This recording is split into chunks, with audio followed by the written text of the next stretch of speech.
pensons que de toute façon, la réconciliation nationale doit passer obligatoirement par deux voies. Et celui de la justice transitionnelle et celui de la justice classique, à notre avis. Et nous avons dit que nous pensons qu'on ne peut pas aller à la réconciliation et sans passer par ces deux étapes.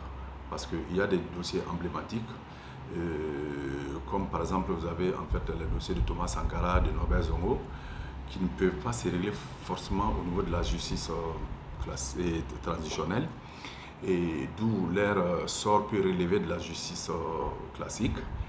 Et vous avez des dossiers aussi quand même comme voilà, des conflits communautaires, okay? Vous avez des conflits fonciers, et donc vous avez aussi des conflits sociaux liés aux mouvements syndicaux, bon, qui ne trouvent pas en fait leur issue au niveau de la justice classique.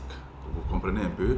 Donc là, il faut faire recours à la justice transitionnelle. C'est pourquoi nous avons dit, au vu bien sûr de la qualité des dossiers, et il faut en tout cas prendre en fait ces deux aspects en compte pour que nous puissions en tout cas arriver à une réconciliation nationale et qui puisse en tout cas apaiser les cœurs.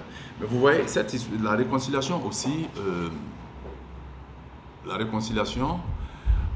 à mon avis, relève aussi de la volonté, surtout de la volonté des différents acteurs.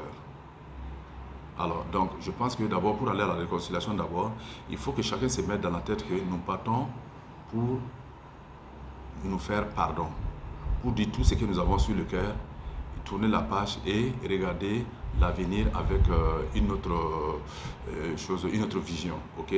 Mais on ne peut pas, par exemple, vouloir aller à la réconciliation et revenir encore sur les mêmes problèmes et quelques années plus tard, comme c'est le cas par exemple de ceux qui ont été dédommagés en 2011 et qui veulent encore faire partie de la réconciliation actuellement. Donc vous voyez un peu, ça ne peut pas aller parce que c'est pour tout simplement dire que ces gens ont été dédommagés, ils ont accepté les dédommagements, mais tout en se disant que si encore l'occasion se présente, nous allons encore revenir réclamer des choses encore à l'État.